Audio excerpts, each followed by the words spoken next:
Alex McCord, and welcome to The Real Deal on thestir.com. Oh my goodness, this week we have got major fallout from last week's episode of The Real Housewives of Atlanta. It continued this week, both on and off the screen. We'll also check in on mob wives, and I'll take your viewer questions.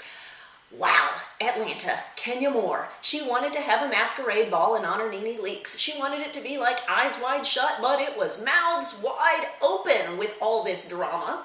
Supposedly, the money raised at this event benefited a charity Saving Our Daughters that NeNe Leakes supports. After last week's episode aired, the charity Saving Our Daughters released a statement on its website throwing both Kenya and the Real Housewives producers under the bus. They didn't know about the event. They weren't a part of it. They didn't benefit from it. They got no money from it, although they did acknowledge that Kenya gave them a check for $500 for a toy drive. Well, Kenya did not take that lying down. It only heated up from there. She released photos of deposited checks and text messages back and forth between herself and the organizers of the charity. And as of today, Saving Our Daughters has removed that statement from their website. You know what I think? I think perhaps NeNe Leakes called the charity when she saw her DVD of that episode and got them into the fight. If you do a little Googling, you'll see that NeNe does support the charity. She played for them on the Celebrity Price is Right. She's involved with them. And if NeNe called them and said, Kenya's making y'all look bad, they might be quick to draw up a statement. They might be quick to choose NeNe over Kenya. However, Kenya fought back, and she fought back hard, and that statement is gone off the internet, although it's been copied on many different gossip websites everywhere, and apparently now they haven't filed the right paperwork, and their tax shelter something or other is in question. They might not really be a charity. Uh-oh, this does not look good for them. This is another reason why charities tend to run miles and miles away from the Real Housewives. They don't want to be involved. Speaking as someone who has been through event battles, it is vital to keep copies of texts, checks, emails, and all these things if you are ever attacked about a filmed event through a cast member or an organization, no matter what. There's always a paper trail, and if Kenya wanted vindication, she could get it. Now, what I will say I don't like is Kenya's attitude. On Twitter, she linked to the evidence and said, "Don't come for me unless I send for you." Kenya's being too cocky, with a K. She needs to realize that although she's right, it's not going to make people like her anymore if she has this attitude. They just hate her less. Although I guess you could call that a win on reality TV.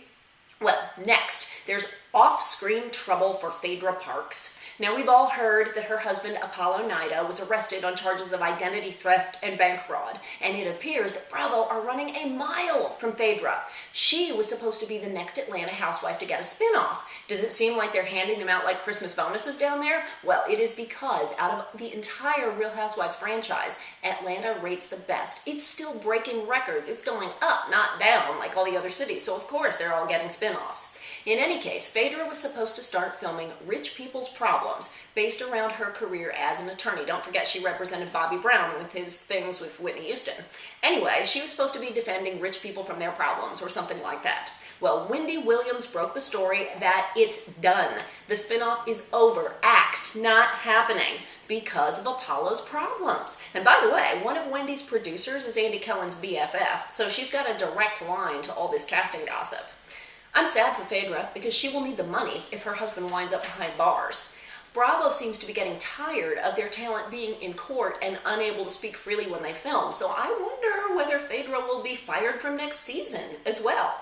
But let's get to the drama of last night's episode, shall we? My two favorite parts were Greg drinking out of a coffee mug shaped like a toilet and Phaedra's son keeping his family honest. They wanted to film a sweet family scene saying grace around the table, and little Aiden was having none of it. "No, Daddy, we don't do that. We don't hold hands. We don't do this." There is no scripting reality around kids. Woohoo! Now that we've talked about the baby, let's talk about the ladies who acted like babies, shall we? NeNe did not redeem herself this week. She called Peter a monster. Why? Because he called her out on her bad behavior. She called Marlo an opportunist. Clearly, because Marlo has become friends with Kenya, NeNe is done with her, as in throwing water in her direction, ripping off her microphone. NeNe is done. Now, I ask you this.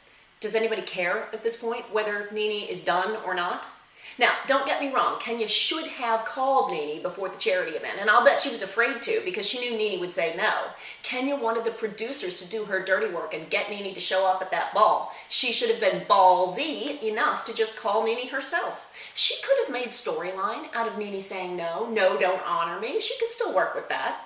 I did not know how Nene could possibly make herself look worse throughout this episode, but wait, she did it. She played the bully card. She said she was bullied into participating in the ball. I would like to apologize on behalf of Nene Leakes, because she won't do it herself, to everyone everywhere in the world who has ever been bullied. Because guess what? Nene was not bullied. It did not happen. On that note, let's move on to Mob Wives. It is a cliffhanger, isn't it? So will Alicia go to jail? Will her brother and mother be able to take care of things if she's carted away?